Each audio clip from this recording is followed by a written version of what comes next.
Hello everyone, welcome to my channel my physics. आज का जो हमारा टॉपिक है वो है hardest substance of the universe. इससे पहले वाली वीडियो में मैंने बताया था कि जो अर्थ का हार्डेस्ट सब्सटेंस होता है वो था डायमंड। अर्थ का हार्डेस्ट सब्सटेंस डायमंड को माना जाता है, लेकिन अगर हम यूनिवर्स की बात करते हैं तो यूनिवर्स का जो हार्डेस्ट सब्सटेंस है वो डायमंड नहीं होता। डायमंड के अलावा एक और सब्सटेंस होता है जिसका अभी साइंटिस्टों ने पता लगाया है, वो डायमंड से भी 58% ज़्यादा हार्ड होता है। तो वो कौन सा सब्सटेंस है जिसकी आज हम इस वीडियो में बात करने वाले हैं। तो चलिए आज की वीडियो शुरू करते हैं। यूनिवर्स में पाया जाने वाला सबसे हार्डेस्ट सब्सटेंस जो होता है वो होता है लोन्स डेलीआइट। लोन्स डेलीआइट ये क्या है? Hardest substance of the universe. Universe में पाया जाने वाला सबसे हार्डेस्ट सब्सटेंस जो होता है वो होता है लोन्स डेलीआइट। अभी लोन्स डेलीआइट सब्सटेंस क्या होता है, ये कैसे बना ये सब्सटेंस, मैं इसके बारे में आज इस वीडियो में एक्सप्लेन करना चाहूँगी। तो चलिए शुरू करते हैं। देखिए, आप सभी को पता होगा कि मेटियोर्स क्या होते हैं। मेटियोर्स क्या होते हैं? मेटियोर्स एक टाइप से प्लैनेट की तरह से ही होते हैं। जैसे प्लैनेट जो होते हैं वो सन है उसके चारों ओर जैसे रिवॉल्व करते हैं, वो जैसे ही प्लैनेट्स जो होते हैं वो सन के चारों ओर रिवॉल्व करते हैं, उसी तरह से ही मेटियोर्स भी जो होते हैं वो सन के चारों ओर क्या करते हैं? रिवॉल्व करते हैं। ये एक टाइप के जैसे जो रॉक्स होते हैं ना, उसी टाइप के होते हैं। दिखने में जैसे रॉक होते हैं, ये उसी टाइप के होते हैं मेटियोर्स भी। और ये क्या करते हैं? सन के चारों ओर ऑर्बिट्स के अंदर रिवॉल्व करते रहते हैं। तो जब भी जो मेटियोर्स होता है वो अर्थ के एटमॉस्फेयर के कांटेक्ट में आता है, जैसे कि ये हमारी अर्थ है और ये कोई भी एक मेटियोर्स है। अगर ये मेटियोर्स, ये हमारी अर्थ का एटमॉस्फेयर है, ये हमारी अर्थ का क्या है? एटमॉस्फेयर। जब भी ये मेटियोर्स अर्थ के इस एटमॉस्फेयर के कांटेक्ट में आएगा तो जो हमारी अर्थ का एटमॉस्फेयर है उसके अंदर जो एयर्स के पार्टिकल्स होते हैं वो इस मेटियोर्स पे क्या लगाएंगे? फ्रिक्शन लगाएंगे। ये इस मेटियोर्स पे क्या लगा रहे हैं? फ्रिक्शन लगा रहे हैं। ठीक है। और जब भी आपको पता है कि जब भी किसी चीज़ पे फ्रिक्शन लगता है तो फ्रिक्शन के कारण हमेशा क्या प्रोड्यूस हो जाती है? हीट। हीट जनरेट होती है। जब भी किसी चीज़ पे फ्रिक्शन लगता है तो फ्रिक्शन के कारण क्या हो जाती है? हीट जनरेट हो जाती है। तो ये मेटियोर्स जब अर्थ के एटमॉस्फेयर के कांटेक्ट में आएगा तो हमारे अर्थ के एटमॉस्फेयर में जो एयर के पार्टिकल्स होते हैं वो इस पर फ्रिक्शन लगाएंगे। फ्रिक्शन के कारण क्या हो जाएगी? यहाँ पे हीट जनरेट हो जाएगी और जो ये मेटियोर्स होता है ये यहाँ से बर्न होना स्टार्ट हो जाएगा। यहाँ से इसका जो आउटर पार्ट है ना वो क्या हो जाएगा? बर्न होना स्टार्ट हो जाएगा। और हमारा अर्थ का एटमॉस्फेयर बहुत बड़ा है इसलिए वो बहुत ज़्यादा फ्रिक्शन लगाता है। ज़्यादा फ्रिक्शन की वजह से ज़्यादा हीट जनरेट होगी। ज़्यादा हीट जनरेट होगी तो यहाँ पे क्या होगा कि ये जो ज़्यादा बर्न होगा तो ये बिल्कुल कैसे दिखेगा? जैसे जो आग का गोला होता है ना, ये उसके जैसा दिखने लग जाएगा। इसलिए पहले तो ये मेटियोर्स था, लेकिन अब ये आग के गोले जैसा दिखने लग गया, इसलिए इसका नाम फिर क्या रख दिया गया? मेटिरॉइड।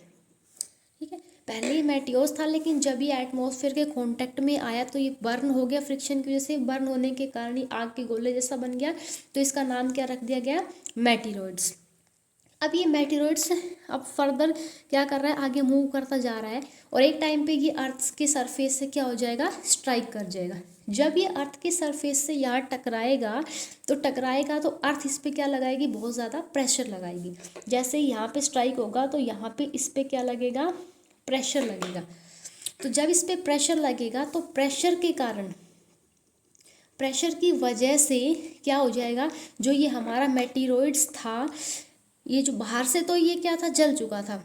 इसका ये पार्ट क्या हो रहा था? बर्न हो रहा था। लेकिन अंदर से ये क्या था? ठंडा था। लेकिन जब इस पे प्रेशर लगेगा तो प्रेशर के कारण ये क्या हो जाता है? बहुत ही ज़्यादा हार्ड बन जाता है।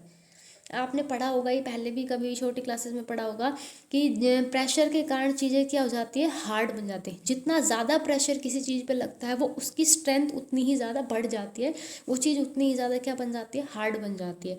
तो हमारे जो अर्थ है उसका प्रेशर बहुत ज़्यादा होता है, और प्रेशर ज़्यादा होने के कारण ये क्या बन जाता है, बहुत ही हार्डेस्ट सब्सटेंस बन जाता है। कौन, ये मेटीरॉइड्स।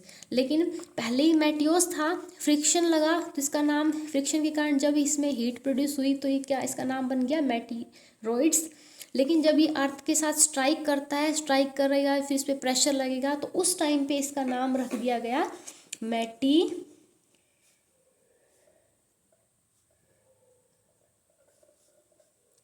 मेटीरॉइड।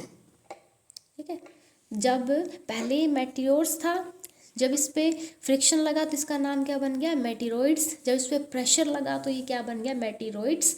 और फाइनल में जब ये इस पे बहुत ज़्यादा प्रेशर लगने से जब ये हार्ड बन जाता है तो एक नए टाइप का सब्सटेंस बन जाता है, क्योंकि जब ये मेटियोस था तो इसकी प्रॉपर्टीज अलग थी, लेकिन अब प्रेशर के कारण ये बहुत ज़्यादा हार्ड बन चुका है, इसकी प्रॉपर्टीज चेंज हो चुकी है, तो ये बहुत ज़्यादा हार्डेस्ट होने के कारण इसका नाम था मेटीरॉइड्स। लेकिन अभी साइंटिस्टों ने इसका नाम क्या रख दिया है, लॉन्सडेलियाइट। तो जो लॉन्सडेलियाइट जो होता है वो यूनिवर्स का सबसे हार्डेस्ट सब्सटेंस है। कैसे बनता है वो, मेटियोर से बनता है। कहाँ बनता है, स्पेस में बनता है। कहाँ बना है ये, स्पेस में बना है। कैसे बना है कि जब भी अर्थ के एटमॉस्फेयर में एंटर करता है और उस अर्थ के साथ स्ट्राइक करता है तो ये प्रेशर के कारण बहुत ज़्यादा हार्ड बन जाता है। और ये भी पता लगाया गया है कि जो डायमंड होता है उससे इसकी जो हार्डनेस होती है वो 58% ज़्यादा होती है। डायमंड से भी 58% ज़्यादा हार्ड है लॉन्सडेलियाइट। लेकिन अभी साइंटिस्टों ने इस पे कोई भी एक्सपेरिमेंट्स नहीं करे हैं, क्योंकि जो लॉन्सडेलियाइट जो ये सब्सटेंस है ये बहुत ही कम पाया जाता है, तो इस पे वैसे कोई एक्सपेरिमेंटल टेस्ट नहीं किए गए हैं। बट इतना पता लगा है कि जो ये लॉन्सडेलियाइट होता है ये डायमंड से ज़्यादा हार्डेस्ट है। तो अगर आपसे कहीं भी पूछा जाता है कि अर्थ के क्रस्ट में पाए जाने वाला सबसे हार्डेस्ट सब्सटेंस या अर्थ पे पाया जाने वाला सबसे हार्डेस्ट सब्सटेंस, तो डायमंड। अगर यूनिवर्स की बात करते हैं तो लॉन्सडेलियाइट। आज की वीडियो में इतना ही, फिर मिलेंगे एक नई वीडियो के साथ। आई होप इस वीडियो में आपको सब समझ में आ गया होगा। अगर फिर भी कोई डाउट है तो आप मेरे को कमेंट सेक्शन में पूछ सकते हैं। अगर आपको वीडियो अच्छा लगे तो आप लाइक करें, शेयर करें, सब्सक्राइब करें। एक और इन्फॉर्मेशन देना चाहूँगी, नेक्स्ट वीडियो से मैं 12th क्लास का फिज़िक्स का बैच शुरू कर रही हूँ, जिसमें मैं यूनिट वाइज सारे टॉपिक के जो इम्पोर्टेंट टॉपिक्स है जितने भी उसको एक्सप्लेन करूँगी। अगर आप चाहते हैं कि मेरी वीडियोस का आपको नोटिफिकेशन मिलता है तो मेरे चैनल को सब्सक्राइब करें। अगर वीडियो अच्छा लगता है तो लाइक करें, शेयर करें। Thank you.